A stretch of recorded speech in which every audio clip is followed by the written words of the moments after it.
नमस्ते दोस्तों, आप सबका एक बार फिर से स्वागत है आपके अपने YouTube चैनल सत्य सनातन में।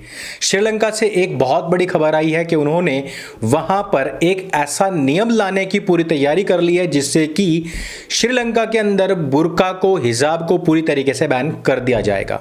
साथ ही साथ वहां पर इस्लामिक तौर तरीके से पढ़ाने वाले जो शिक्षण संस्थान है, जिनको कि मदरसा कहते हैं, ऐसे 1000 शिक्षण संस्थाओं को पूर्ण रूपेण बंद करने का फैसला लिया है। अर्थात जो फैसला आपकी यहां पर तथाकथित हिंदूवादी सरकार, भगवा सरकार, जिसके ऊपर आरोप लगता है इस तरीके का, वो सरकार तक भी वो कार्य नहीं कर पाई, लेकिन एक बौद्ध देश की सरकार ने अपने यहां पर 2019 में हुए एक हमले के बाद ही इतना बड़ा फैसला ले लिया। यह ट्वीट जब मैंने किया था तो मैंने इस पर लिखा था कि यह फर्क होता है असली और नकली बौद्धों का। इसके बाद में हमारे भाइयों बहनों ने मुझसे पूछा कि भैया आप नकली बौद्ध किसको कह रहे हैं। नकली बौद्ध वो हैं जो हमारे भारत में बैठे हुए हैं। नकली बौद्ध वो हैं जो अपने जो कास्ट सर्टिफिकेट होता है उसमें धर्म तो हिंदू लिखवाते हैं, अपनी जाति पाते हैं, लेकिन जब वो दुनिया के सामने पहुंचते हैं तो अपने आप को वो बौद्ध बताते हैं। कास्ट सर्टिफिकेट लेकर के वो सब जगह से आरक्षण लेते हैं, लेकिन फिर भी वो अपना जो धर्म है, सनातन वैदिक धर्म, हिंदू सभ्यता जो है, उसको छिपाते हैं। और उसकी वजह क्या है? इसकी वजह है इस धर्म से उनके अंदर जो कूट कूट करके नफरत भरी गई है वो, और एक वो झूठ जो बार बार परोसा जाता है उनके बीच में। यानी कि ये सीधी सीधी वो बात हुई कि अपने बाप को गाली देना और पड़ोसी को अपना बाप बताना। मैं किसकी बात कर रहा हूं? मैं उसी व्यक्ति की बात कर रहा हूं जिसका संकेत मैंने कल की वीडियो में किया था। लेकिन आप महामूर्खता की स्तर को समझिए कि पूरे विश्व के अंदर जितने भी बौद्ध देश हैं, जो असली बौद्ध देश हैं, उनके यहां पर ना केवल बुर्का, ना केवल के मदरसा, ना केवल के उनके रिचुअल्स, बल्कि पूर्ण रूपेण उनकी किताबें बैन हैं और उनका मजहब भी बैन है। चाहे वो जापान हो, चाहे वो चीन हो, चाहे म्यांमार हो, और अब चाहे श्रीलंका हो। केवल एक हमले से ही उन लोगों ने इस बात को समझ लिया कि इस्लाम मानवता के लिए कितना खतरनाक है। लेकिन इसके विपरीत भारत में जिस समय पर तथाकथित भगवावादी, हिंदूवादी, ब्राह्मणवादी सरकार ने जिस समय पर 3 देशों से आने वाले दलित समाज के हमारे भाइयों बहनों के रक्षार्थ, उनको बचाने हेतु जब ये प्रयास किया कि आप लोग यहां पर आ सकते हैं, भारतवर्ष में शरण ले सकते हैं, तो इन्हीं भारत में रहने वाले एससी समाज के लोगों ने उन कानूनों का विरोध किया।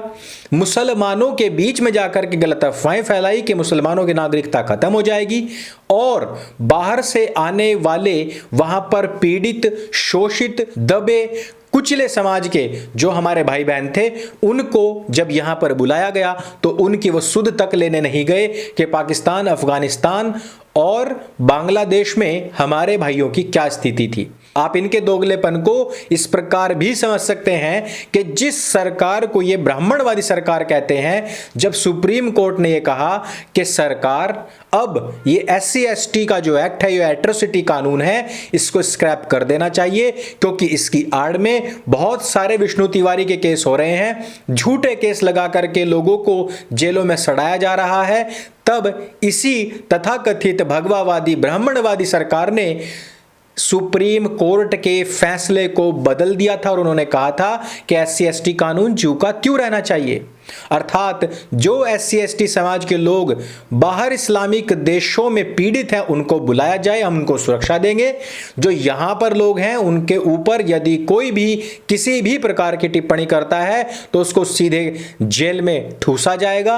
और अब नया नियम लाए हैं कि यदि कोई भी SC ST व्यक्ति बौद्ध में कन्वर्ट होता है तो उसका आरक्षण खत्म नहीं किया जाएगा।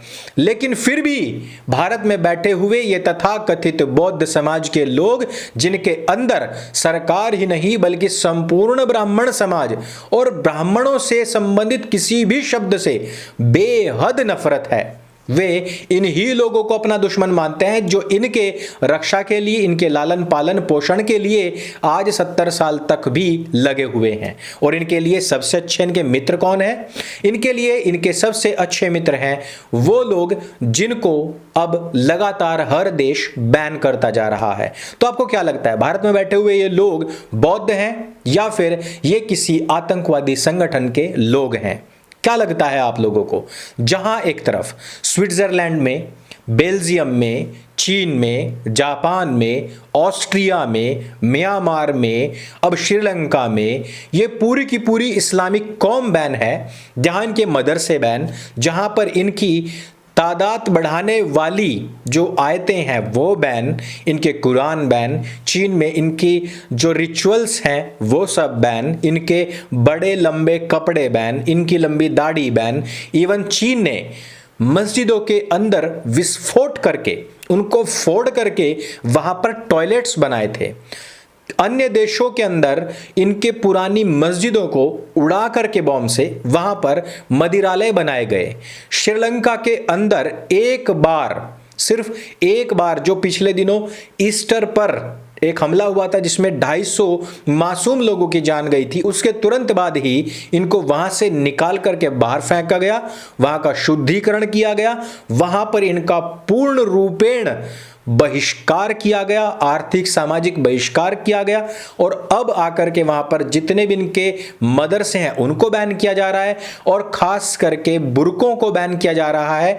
उन्होंने कहा है कि बुर्के की आड़ में बहुत सारा आतंकवाद, अतिवाद फैलता है, चोरी जारी ये लोग करते हैं और ये भी नहीं पता रहता कि बुर्के के अंदर आतंकवादी है या फिर महिला है। और इसके प्रमाण हम पहले भी देख चुके हैं कि बुर्के में आतंकवादी छिप करके कहीं पर कुछ भी कांड करके भाग जाते थे। म्यांमार ने ऐसा ही किया। म्यांमार में जब वहां के स्थानीय बौद्धों को लगा कि अब हमारी कौम जो है पूर्ण रूपेण समाप्ति की ओर है, तो उन लोगों ने भी वहां से रोहिंग्याओं को मार करके भगाना शुरू कर दिया था। लेकिन उन्हीं घुसपैठियों के पैरोकार आज हमारे देश के अंदर जो नकली बौद्ध बने बैठे हैं, उन्होंने उनको शरण दे करके किया, उनको उनकी तरफ से वकालत करके किया। और आज हमारे देश के अंदर बैठे हुए ये जो नव बौद्ध हैं, ये नए नए जो बौद्ध बने हैं, ये अपनी ही जड़ों को काटने में लगे हुए हैं। लेकिन इनका जवाब देने का कार्य सत्य सनातन के मंच से हमने पहले भी किया है और अभी के समय में हमारे बहुत सारे यूट्यूबर भाई हैं, जिसमें से कि आपको लिमिटलेस के वीडियोस देखने चाहिए, कुशवाहा बॉयज टीम जो कि बहुत अच्छा कार्य कर रहे हैं और उनके जो अकाट्य प्रमाण हैं, उनके जवाब आज तक ये गधागध जैसे लोग नहीं दे पाए हैं। इवन जब जब भी ये मुंह खोलते हैं, गंद परोसते हैं और अपनी ही पोल खोल लेते हैं। मैं आपको यहां पर वीडियो के अंत में ये प्रश्न जरूर पूछना चाहूंगा कि क्या आपको नहीं लगता है कि जब बौद्ध समाज के जो देश हैं उन्होंने एक एक हमले के बाद में ही इन सब चीजों को पहचान लिया, वहां पर उन लोगों के जो कुकृत्य हैं और उनको इंस्पायर करने वाली जो चीजें हैं उनको तुरंत ही बैन कर दिया है, क्या हमारे देश के सुप्रीम कोर्ट को इनिशिएटिव लेते हुए जो अभी वसीम रिजवी साहब ने कहा कि 26 आयतों को बैन किया जाए और इनको कुरान से हटाया जाए, क्या उनको नहीं हटाना चाहिए? क्या बुर्के को भारतवर्ष में बैन नहीं किया जाना चाहिए? और जो सरकारें रेवड़ियां बांटती हैं मदरसों को कई सौ करोड़ रुपए की, क्या वो बंद नहीं कर देनी चाहिए? आप लोगों से मैं कुछ ये सवाल पूछना चाहता हूं जो आपको कमेंट बॉक्स में आकर के हमें बताना है। और क्या आपने अभी तक लिमिटलेस और कुशवाहा बॉयज टीम के यूट्यूब चैनल को देखा है? क्या आपने सब्सक्राइब किया हुआ है? ये बात भी हमें आकर के अवश्य बताइएगा, क्योंकि भारत में बैठे हुए नवबौद्धों का पहले से ही ये कहना है कि आर्य जो थे वो बाहर से आए थे, उनके पास में घोड़ा था और उनके पास में हथियार थे, जबकि यहाँ के जो मूल निवासी यानी कि SC ST समाज के जो लोग थे, इन लोगों के पास में कोई हथियार नहीं थे। लेकिन जब से सिनौले में हथियार ढाल निकले हैं, जब से वहां पर परंपरागत जो कब्रगाह है वो निकले हैं, तब से इनके होश फाख्ता उड़े हुए हैं और बदहवासी में ये तक कह रहे हैं कि उस कब्रगाह में कहीं पर भी वेद का कोई भी प्रमाण नहीं मिला। जैसे कि बौद्धों के कब्रगाहों या शमशान घाटों में तो वो अपने स्कूल, कॉलेज और लाइब्रेरी बना करके रखते होंगे, है ना। तो इस वीडियो में सिर्फ इतना ही। आपको ये जानकारी कैसी लगी हमें कमेंट करके जरूर बताइएगा। सत्य सनातन को अपना प्यार इसी प्रकार से देते रहिए। मेरे संग बोलिए सत्य सनातन वैदिक धर्म की जय। जय हिंद, वंदे मातरम।